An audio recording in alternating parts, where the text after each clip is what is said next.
Operation Paperclip. We're going to talk about how your government let the most evil and vile human beings into our country, all in the pursuit of science.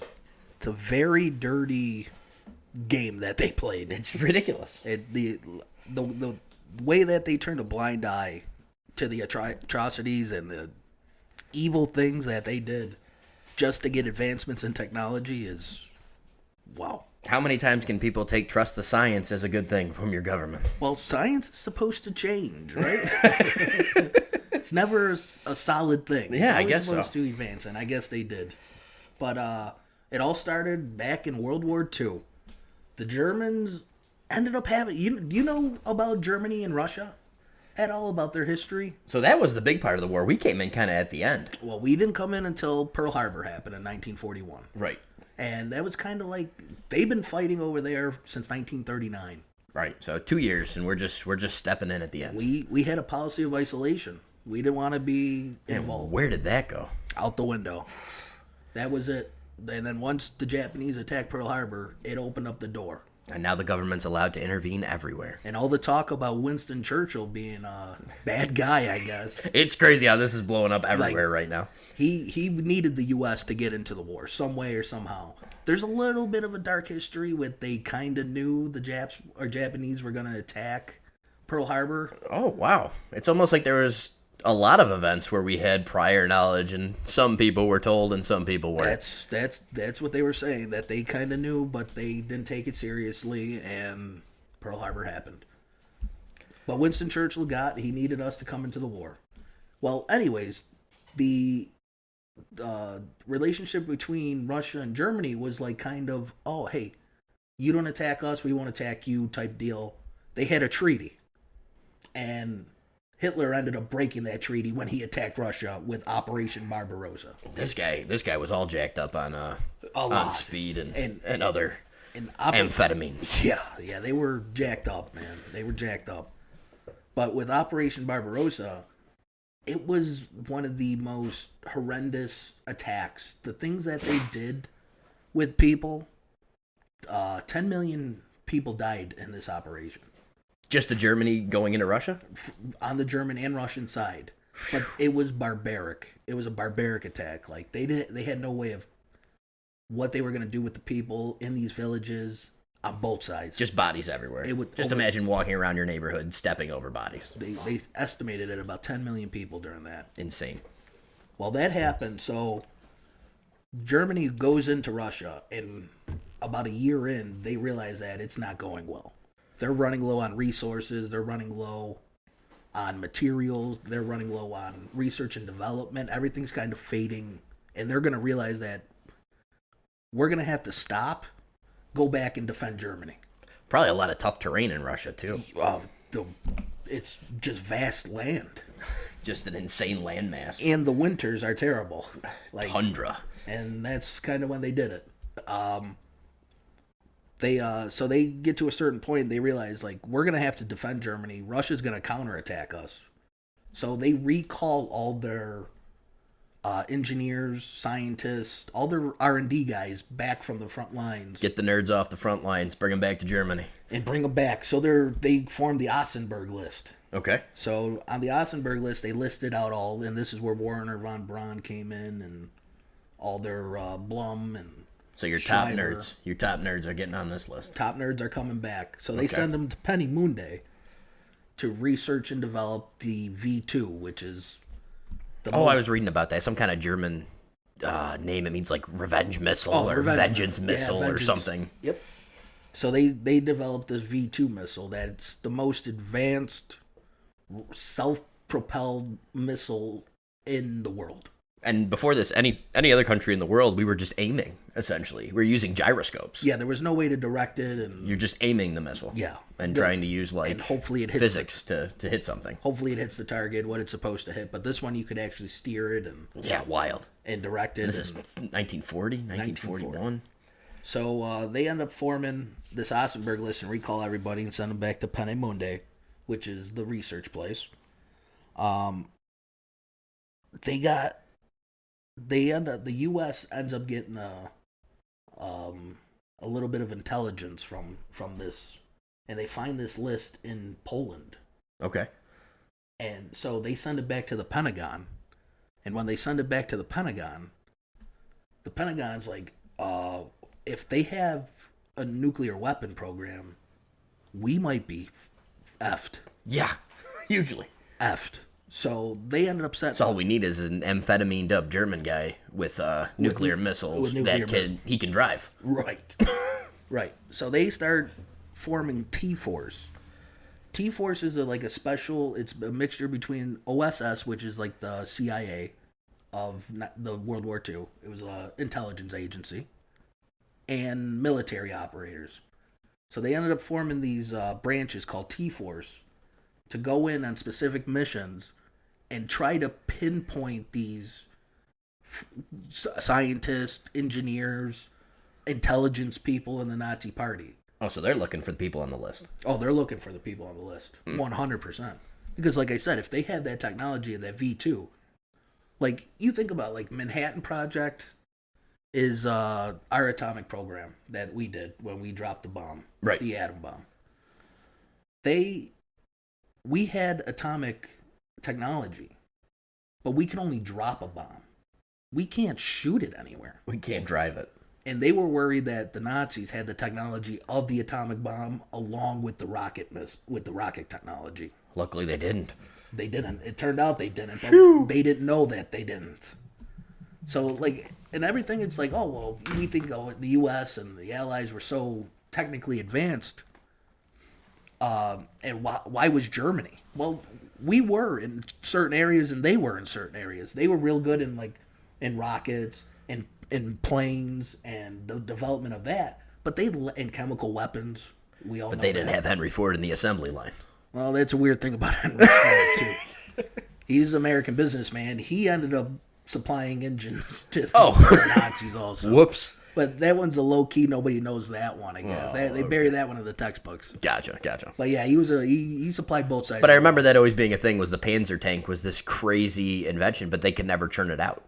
They could never make. Well, with the assembly, yeah, they can't. They couldn't manufacture it the way we could. And I don't think they turned out the Panzer until 1944. Anyways, almost the end of the war. A lot of like I said, the thing that won the Allies the war was their ability to manufacture things. Right. Like we had all factories here. Rosie the Riveter. We were Rosie the Riveter. We were able to just mass produce planes. Yes, they weren't the greatest. Right. They but we could make a lot of them. But you can make a lot of them. You can make a lot of tanks. Like everybody thinks of like the Nazis, like when they would come into like Paris, when they marched on Paris. They had these cannons that were set up on railways. You ever see the mega gun like in Call of Duty? Yeah. Like that's a real thing. Right. That's a real thing. Right. But they used horseback to bring their machine guns, everything like that was pulled by horse. It's crazy. They really didn't have like the logistics of war. Yeah. They lacked in that area majorly. Right. And we just dominated with them when we were able to move quickly and get in, get out. Not by horseback. Not pulling tanks by horseback. Right, exactly. You're not pulling that. But they were behind in technology. But so the U.S. starts getting into this, and they want these scientists. They want them. So the war ends in 1945. Okay. And they split Germany into two halves. I think it was actually four, but I'm going to go with two right now. Okay. Basically the east side and the west side, we'll say, because it was like Russia got a piece of Germany, England, U.S., and then France. Okay. They split it. But these scientists ended up getting captured by the Russians. And they were in the Russian-occupied part of Germany. And the Russians didn't care about their science. The Germans feared the Russians. 100%. The Russians were taking them out. Like there was a quote. Oh, where was it? I know there was a lot to be said that the Russians were almost saying that, like, if they weren't just going to off them right there and then, yes, they were saying they would never be allowed to practice their science, practice their craft ever again in Russia. Russia everybody wanted this technology. Yeah, from the Middle East to Russia to England to France to the United States. Right.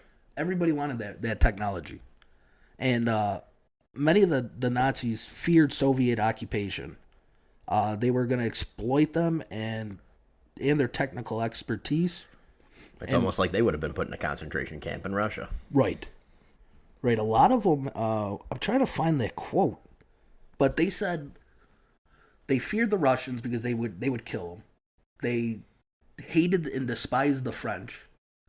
They knew England wouldn't be able to afford them. So that leaves Imagine that shop in your value. Pen goes flying. That leaves them with the United States.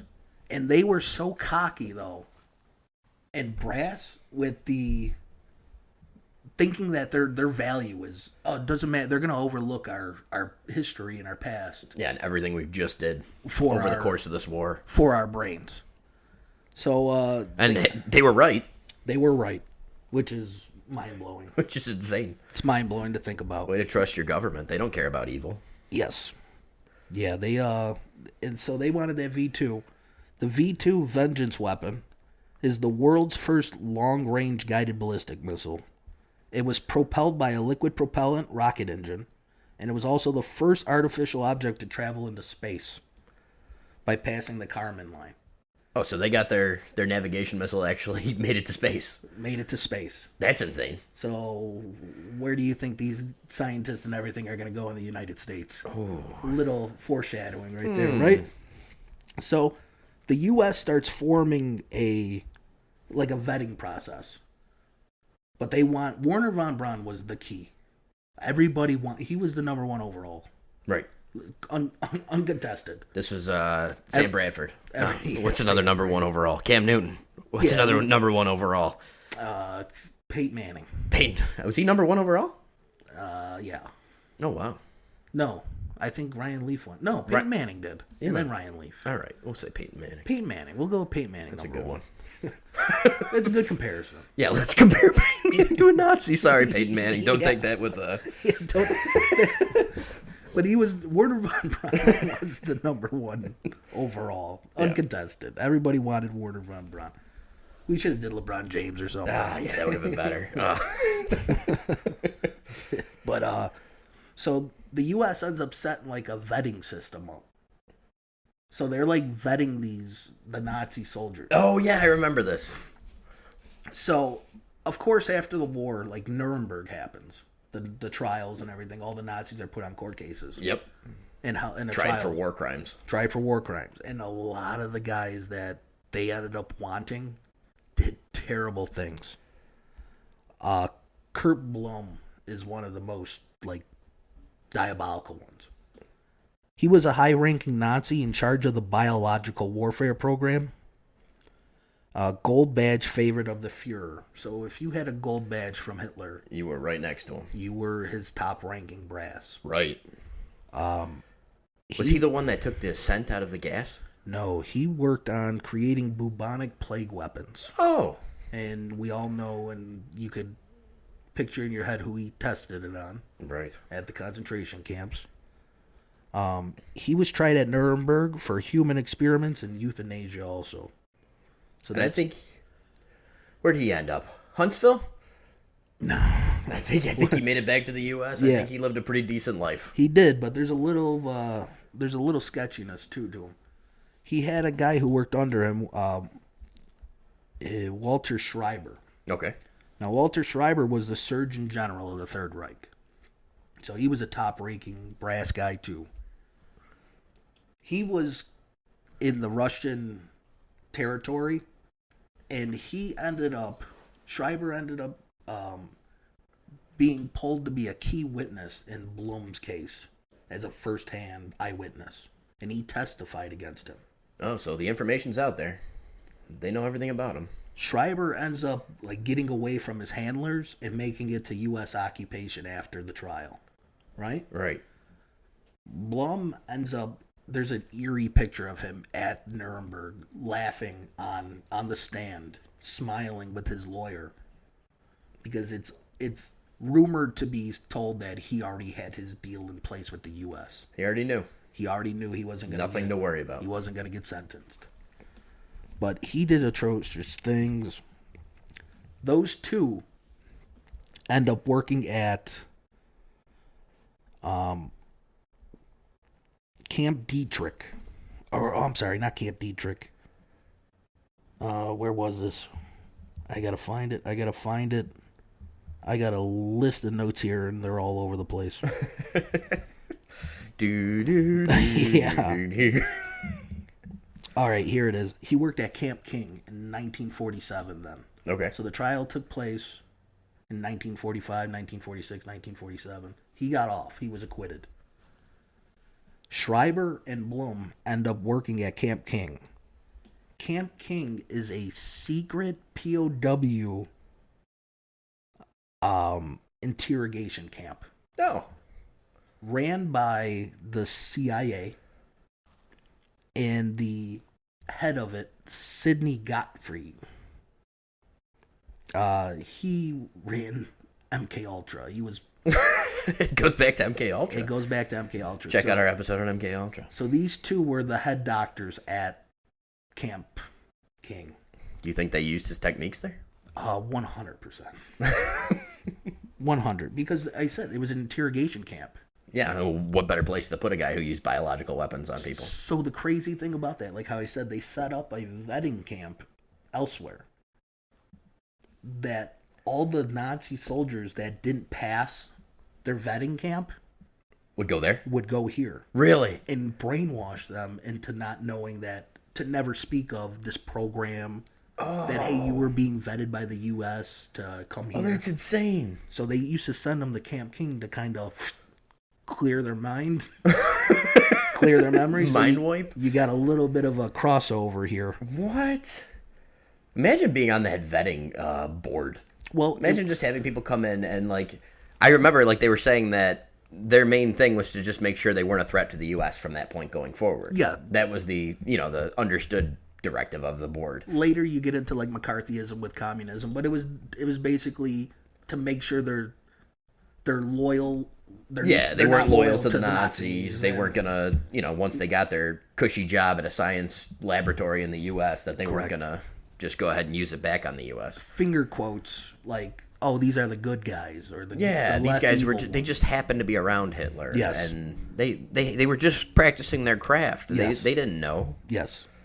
Yeah, and Or they didn't mean to commit the most vile atrocities known to human and the crazy civilization. thing at this vetting camp, it wasn't just the scientist or the engineer, it was their families, because they were taking the Operation Paperclip not only brought the Nazi. They had to make sure little Timmy wasn't loyal to the Nazis. They had to make sure little Timmy was in line, Americanize him a little bit, so he's not speaking German in Right. Texas. You know what I mean? Like, so it was the whole family that they were vetting and teaching them the Pledge of Allegiance. That's wild. That's a wild interview. It's a wild interview. Yeah, Sidney Gottlieb was the other guy though. They was the head of the CIA and head of MK Ultra. But that's a crazy one. Was it the OSS or was it the CIA at that point? It was OSS. When did it switch? Like 19. There's really like not a. Oh, hey, today forward. Yeah. It was like 1949, 1947, somewhere in that range. It switched over from. It's the same thing. It's the same thing though. It's the same thing. Yeah. But like I said, it goes back to the OSS was only supposed to be around during wartime. You think they should do a 2024 rebrand? Just make it another 3 letters. Switch it up. I feel like the CIA's taken some black eyes over the past couple of years. It looks like it, but I don't like questioning them because I'm actually scared. But that's they do some fucked up things every now and then. They do a lot of fucked up things. So Werner von Braun was the first, Number 1 overall draft pick. the number 1 overall draft This pick. is the guy you want. He was the first guy to come here in 1945, like immediately. Yep. They ended up doing a deal with these guys too. They end up paying them. Like everybody thinks that they were literally They were signing contracts. They were contracted by the United States. They would sign 3-year deals or 2-year deals to work with the United States government For big money. for big money. Some people hint that that's why Huntsville, Alabama has some of the nicest houses in the Southeast. Yeah, Huntsville that's a major place. We'll get into that. But they ended up doing that. They gave them 70 million Reichmarks. So is that like a German currency. That was a German currency that ended up collapsing. Right, because they just lost a war. Because they lost a war and the Right. inflation afterwards. So they gave them a bunch of money that they knew was going to collapse. And then they switched over to the Deutschmark Okay. afterwards. So it was kind of like devalued money, but they did get paid. Yeah, they made some money. They did get paid. Half of what they thought they were going to make, but, Yeah. but they still made some money. Yep.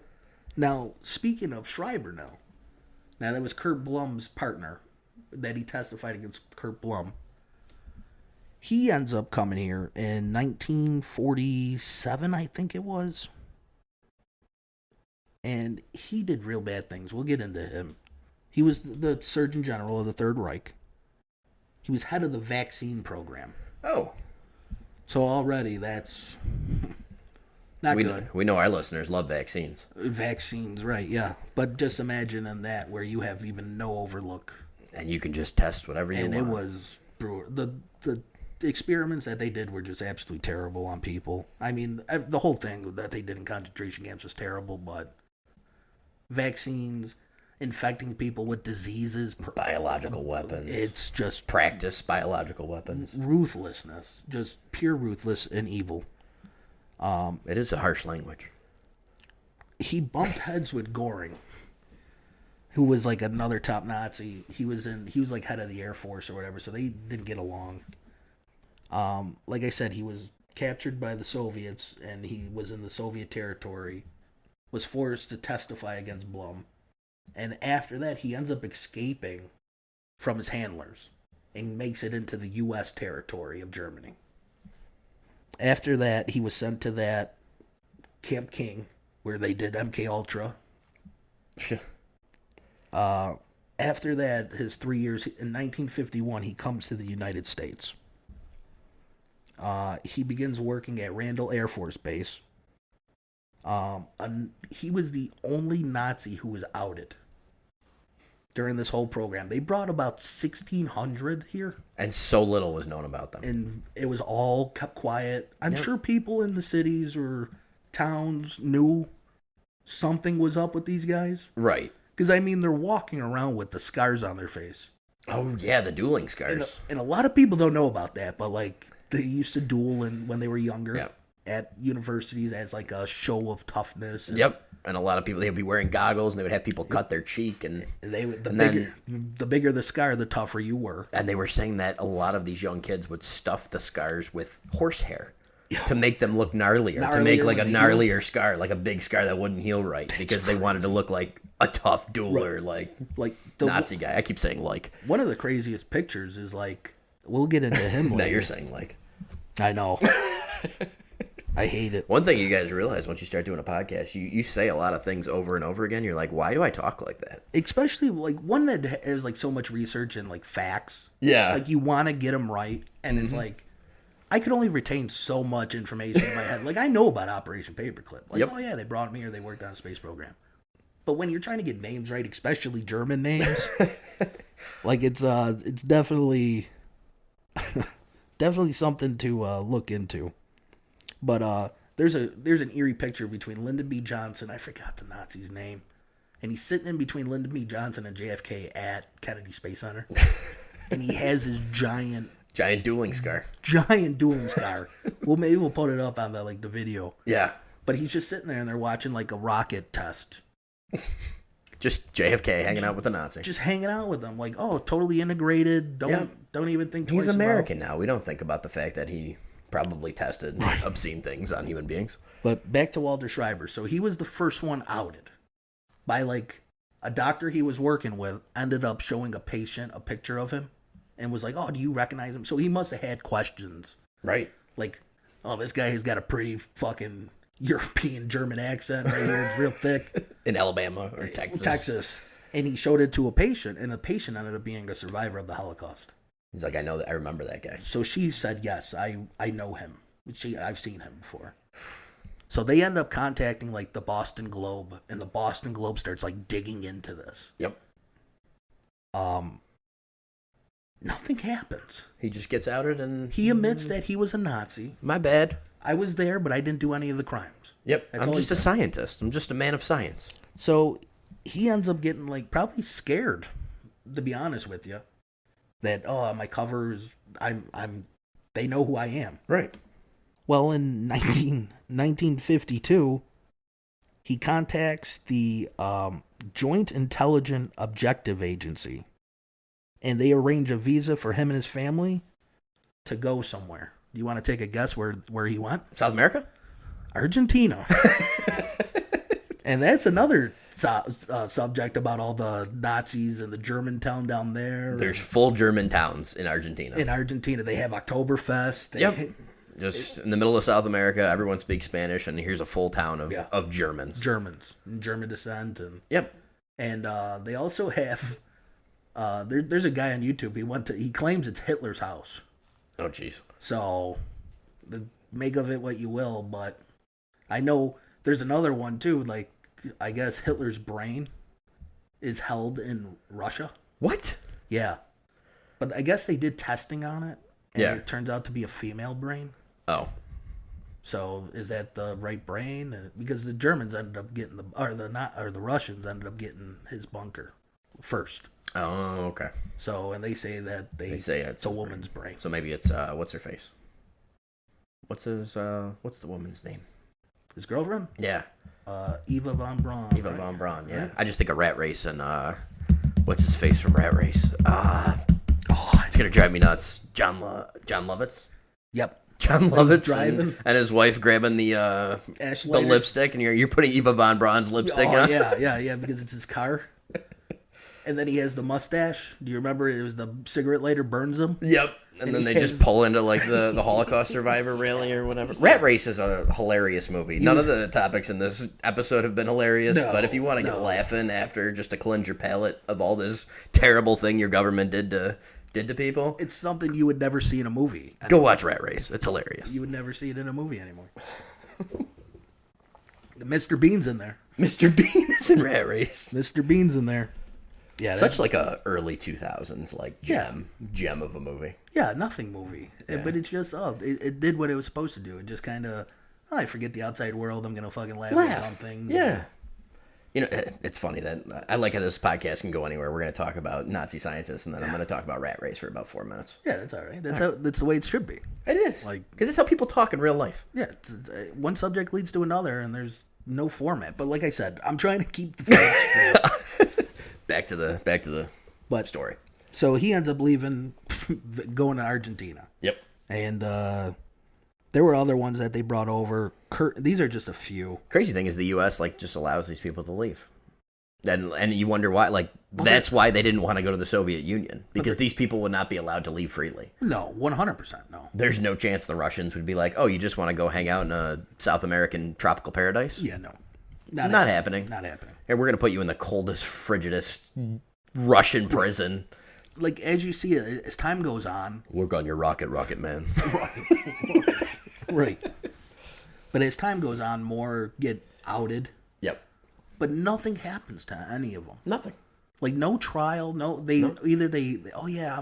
was, and then they go back to Germany and they die peacefully. And it just shows you that nowadays we're so much more awakened to this information. Because back then, it gets pushed under the rug. Oh. And it's easily hid in mainstream news because there's only 3 channels. Right. There's only the newspaper. You only know what they put out at the time. Exactly. If the Boston Globe or the New York Times wasn't reporting on it, or your evening news, your local evening news wasn't, right, you didn't know about it. Yeah. So it's not like people were more awake in the 50s. It was much easier to hide things. Even though we say people are more sheep nowadays, honestly, you had to be a sheep back then because there was no way for you to get this information. Yeah, well, that's where it just all stood up, where everybody was just, I'm patriotic and I stand for my red, white, and blue. Yeah. While your red, white, and blue is letting in Nazis to run. Nazis behind your back and you have no idea. Yep.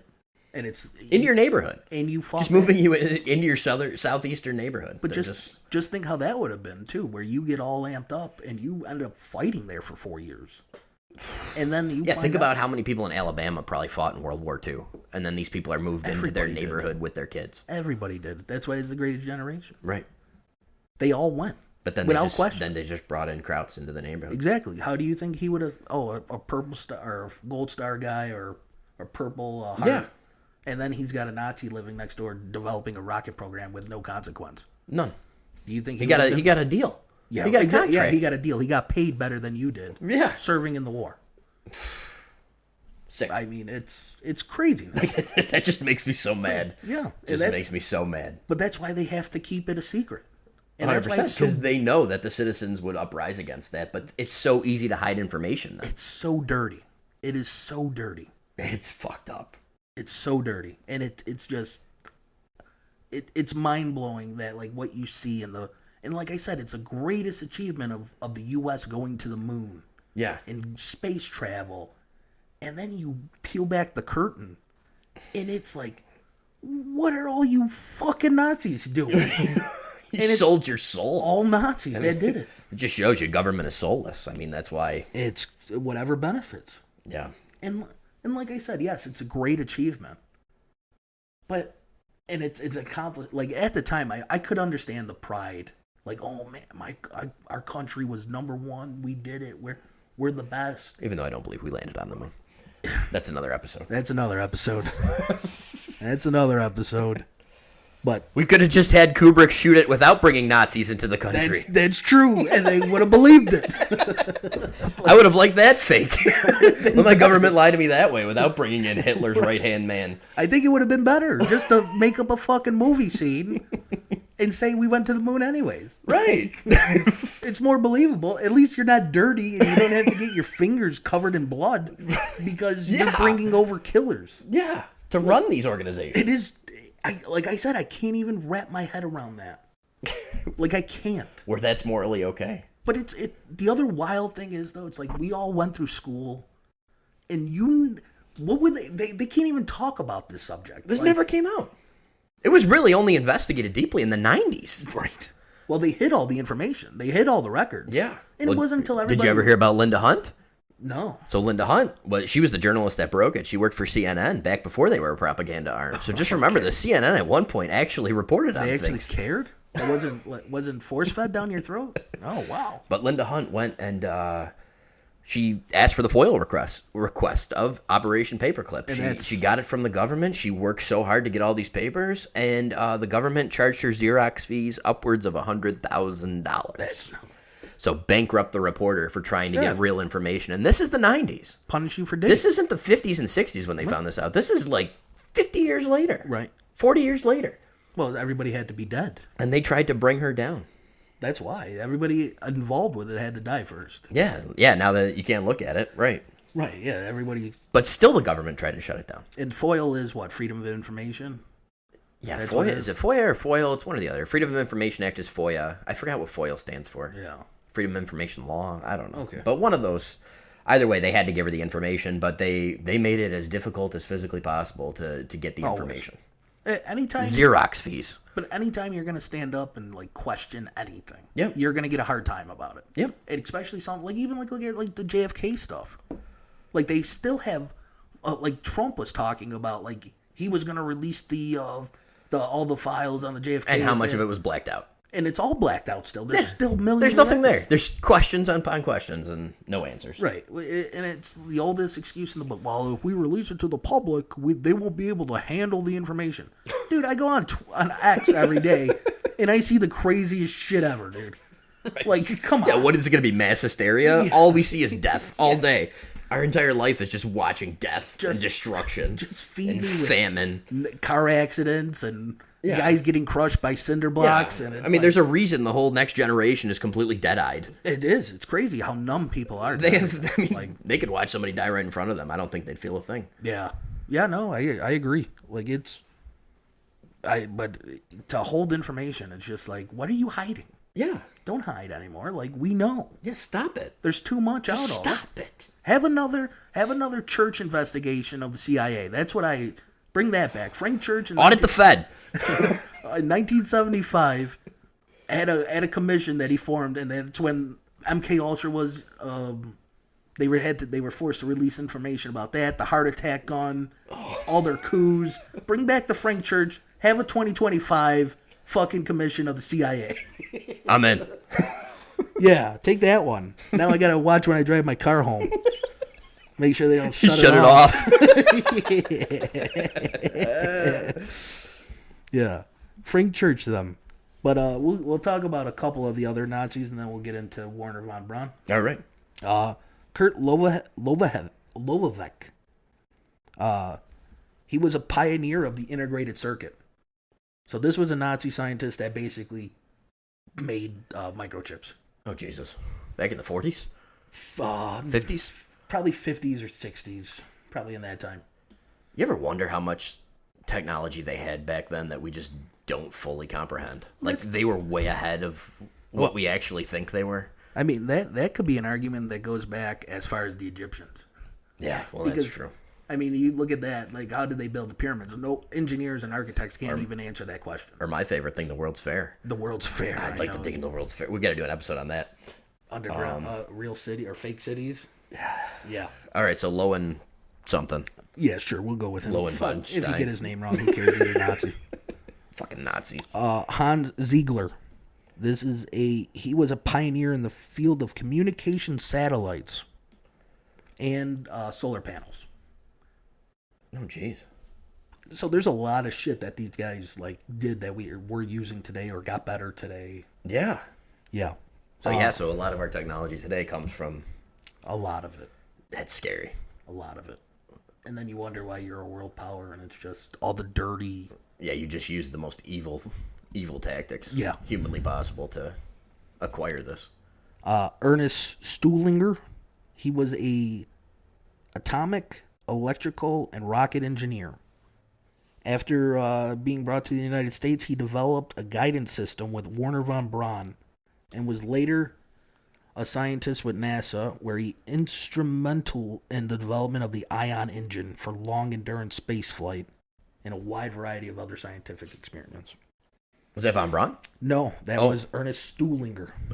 Ernst Stuhlinger. Crazy how many Nazis were rocket men. Well, there was 120 on Werner von Braun's team when they originally brought him here to Texas, and then they put him in Alabama. But like I said, he'll be our last one. All right. Hermann Oberth. He is considered one of the founding fathers of rocketry and astronautics. He was awarded a War Merit Cross from the Nazis for his courageous acts when Pune Monday was attacked in 1943. So he shot down Allied force planes when they attacked the research plant in 1943. So actively murdered Americans. Fought actively against, you know what I mean? And then was allowed to walk into the country and become a U.S. citizen. Here you go. Is that a slap in the face or is that a slap in the face? Hans Pabst von Ohan. He was a German physicist, engineer, and designer of the first aircraft to use a turbojet engine. Think about today. We got turbojet engines all over the place. Everywhere. Arthur Rudolph was an engineer at the factory where the V2 was manufactured. He encouraged slave labor. Good guy. Good guy, right? Yeah. Jesus. He worked alongside Werner von Braun. He was outed in the 80s as a Nazi. He would denounce his U.S. citizenship and move back to Germany, where he died in 1984, never convicted of a crime. Just live fine. Hubertus Strunghald, father of the space medicine. So now this guy is fucking evil. He did high altitude testing on people in Germany. He created the astronaut suit. What you see with them bouncing on this, that was his creation. He did high altitude testing. He drowned people in pools. God. He was evil. Evil. That's insane. Yeah. He had a library named after him also. In Alabama? New Mexico. I keep saying Alabama. I know. New Mexico. It was another rocket place, New Mexico. Well, that's what they had him there for the Manhattan Project and everything. Makes sense. And all the testing on nuclear bombs afterwards. He had a library named after him until a survivor walked in and saw his picture on the wall and said, that guy's a Nazi. Why does he have a fucking library named after him? Jesus Christ. Yep. And then there's Kurt Dubas, director of NASA. He was head of JFK Space Center. The Space Club in Washington, D.C. gives out the Dr. Kurt H. Dubas Award every year to this day. Still uses his name. Still using his name after all this was outed, and that's nothing to brag about. All I keep going back to is just the Denver airport and all the Nazi imagery there. Yeah, we were just talking about. There's a lot there, and it's just they're so integrated into our culture. Yeah, it's crazy. Yeah, for something that was so evil and something that, any military man that fought against Germany would think of them as so evil. Yes. And they're just integrated into a DC award, into the Denver airport. Yep, because they accelerated your technological advances in your country. Wild, isn't it? It's wild how the upper class is just more thankful for the people they were fighting than the people that died fighting them. But the crazy thing is, though, it's like so many people, like if you say Operation Paperclip to people, they have no idea what you're talking about. That's why we wanted to do this episode, actually, because I've mentioned Operation Paperclip at least 10 times to just, looking at me like I have 12 heads. No one has any idea of the fact that. No idea. Or they say you're crazy. Conspiracy theorist. Yeah, but this is real. Like, this is, legit. Documented. This is factual. Documented. I mean, maybe not the Denver airport stuff. Maybe that's a little conspiratorial. But the actual Operation Paperclip, these people came to Alabama, Texas, New Mexico. This is all factually documented. Well, this is all real. Well, if you ever go to the thing in Huntsville, like the NASA Center. Yeah. They have a V2 rocket on display. That was German designed. There's a V2 in there. It's crazy. There's the giant space shuttle, above it. And then in the corner, there's a V2 rocket. It started everything. And it's just on display, and no one talks about it. And you think of Alabama, you think of NASCAR, Budweiser, American flags. You think of do not think of Nazi missiles. Not the center of the American space program.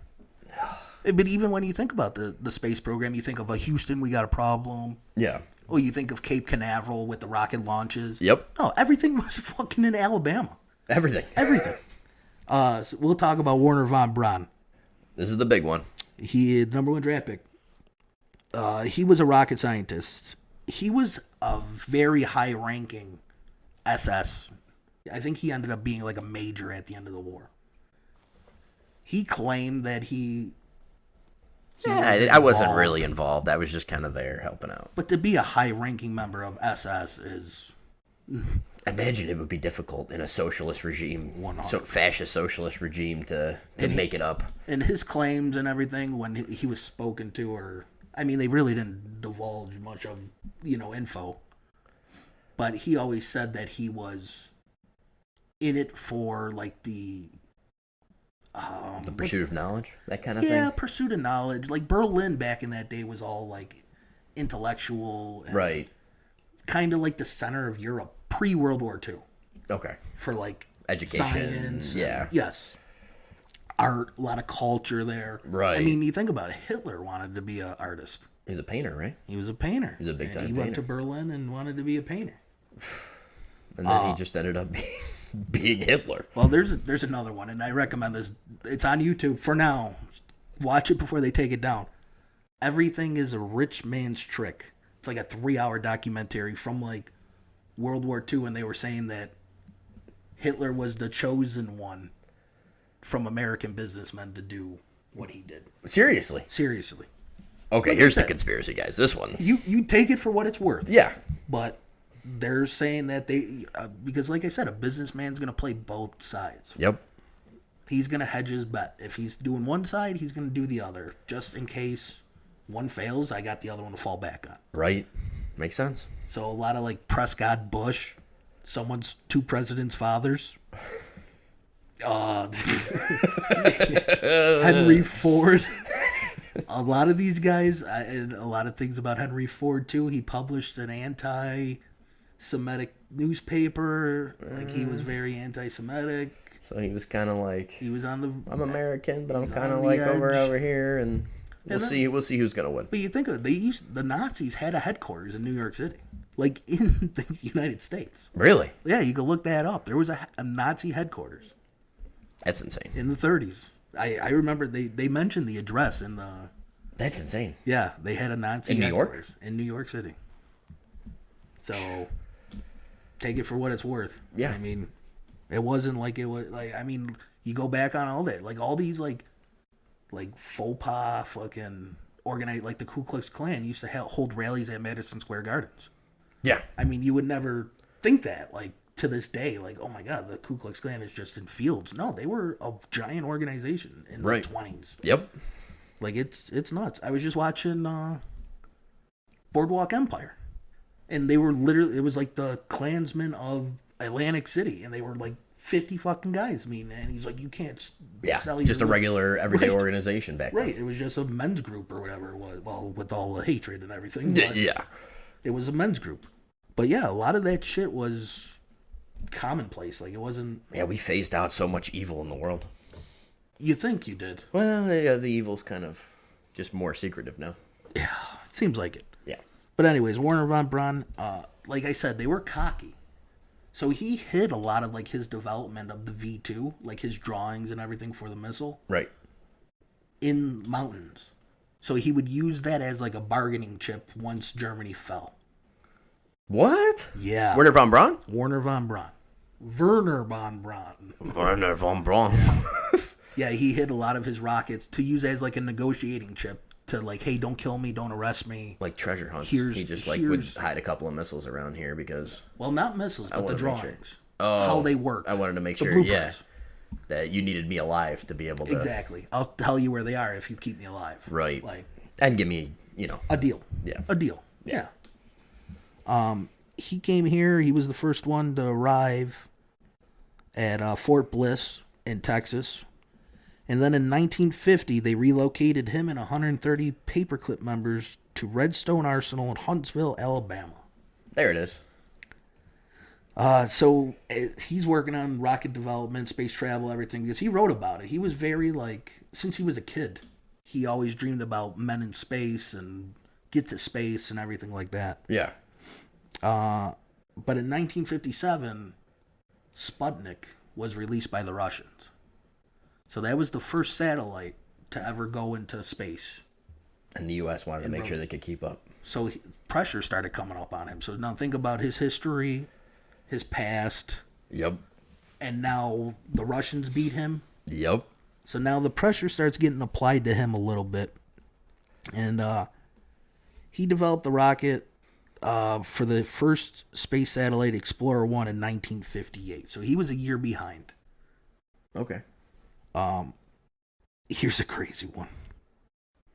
He worked with Walt Disney on a series of films which popularized the idea of human space travel in the United States. Wait, Werner von Braun worked with Walt Disney? Yes. Yeah, take that a little bit of... Do we have to say allegedly? No. I don't want Disney to come at me. I have Disney Plus. They're going to lock you out? Yeah, he did a thing with Walt Disney about space travel. That's great. I guess he was the head of NASA. I mean, he was the head of NASA, right? So, I mean, why wouldn't you want to work with the head of NASA? Right. Do you think he knew? Had to. It's impossible not to, right? Had to. But yeah, he worked with Walt Disney in 1958. Oh my God. Yep. So he popularized the group. In 1960, his group was assimilated into NASA. So they formed NASA in 1968. It was like known as like the Rocketeering Program or something like that. Yeah.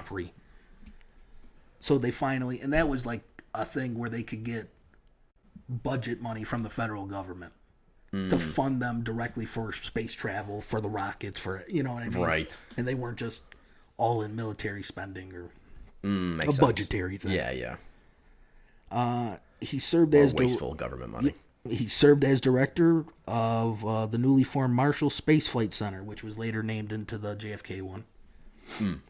And was the chief architect of Saturn V, super heavy lift launch vehicle that propelled Apollo spacecraft to the moon. Now this rocket was like it was an engineering marvel. It was like 400 feet tall. Like, can I say allegedly when you say it propelled it to the moon? Yeah, might as well. That's the one where we're gonna say allegedly on that one. It was 30 times stronger than the V2 that he originally did in 1940 or whatever, whenever they got the V2 up. Oh, okay. So it was 30 times stronger. Supercharged it. Supercharged the V2. That was 400 feet tall. In 1967, von Braun was inducted into the National Academy of Engineering. Oh. In 1975, he received the National Medal of Science that was given to him by President Gerald Ford. They're just getting awards. They're inducted. They're memorialized. So the crazy thing about Gerald Ford, if you want to go into the JFK assassination real quick, he served on the Warren Commission. So he was integrated with the CIA and other inner workings. So awarding the Nazi guy in 1975 probably wasn't anything to him. That was old news. That would happen 30 years ago. And this is the reason why everyone on the street questions their government. And you should question your government. Question everything. Honestly. Everything. It doesn't matter what it is. Government, anything. Your boss, question them. Question it. Question them. Say no to authority. Question authority. They're always in it for themselves. But that's Operation Paperclip. The American government brought over Nazi scientists and engineers and intelligence agents to work for us, with us, again. Yeah, maybe against us. But they brought it. There's a bunch of other programs too that they did that like coincided with Operation Paperclip. Operation Apple Pie, project to interrogate key Wehrmacht general staff officers knowledgeable of industry economy of the USSR. Operation Bloodstone, project to recruit and utilize personnel in Eastern Europe to foster anti-communism. Oh. Camp Dustbin was the German scientist and industrial specialist, was the integration camp. That was like the code name for it. Oh. Camp Dustbin. So the dustbin. A little bit of a joke for them. Eclipse, an unimplemented air disarmament wing plan for post-war operations in Europe for destroying V-1 and V-2 missiles. But they ended up trying to capture like loose pieces for the V-2.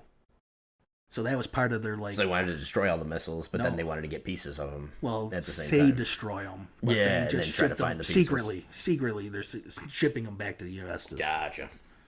What else was there? Operation Big. American, British, and Soviet efforts to capture the German nuclear secrets. Turned out they didn't have any. Operation Backfire. British effort at recovering rocket and aerospace technology. What else is there? Operation Lusty. U.S. efforts to capture Luftwaffe in equipment, technology, and personnel. Sounds like a Call of Duty weapon. Yeah. Luftwaffe. Yeah, I think it is. Operation Surgeon. British operation for denying German aeronautical expertise to the USSR and for exploiting German scientists and furthering British research. Like I said, all the allies wanted them. And Middle Eastern countries, Saudi Arabia, all these countries, India, they all wanted them. Yeah. This is the crazy thing about the modern era. I feel like if this was 300 years ago, if this was Genghis Khan, if this was Rome, you obliterate these people from the earth. Do a thing, though. No, he would take over their lead generals and then say, come fight for me. Yeah, you're right. I guess they always use the evil as resources. Come work for me now. Come work for me. Yeah. They always did. Always kept, and that's why, like they say, history is written by the winner, the victor. True. Because you get to write whatever you want after. Yeah. And cover up what you want. It's true.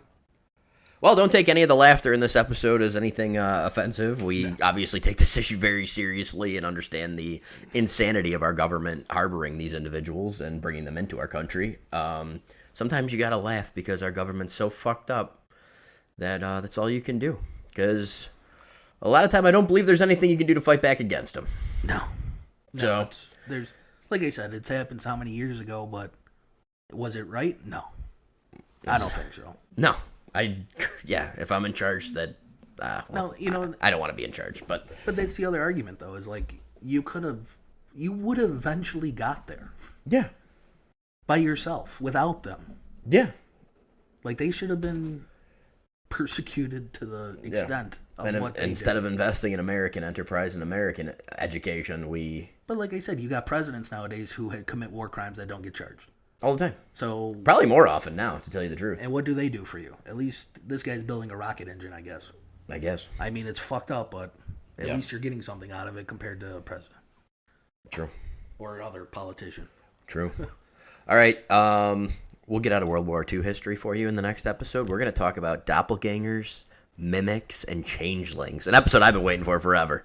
Yeah, my brain hurts after World War II. Yeah, thanks for we need to be a little bit more just off the cuff. Thanks for all your research help. Shows you how much I know. But I do know a lot about mimics and changelings and doppelgangers. All right. All right, guys. We'll see you next week. Later.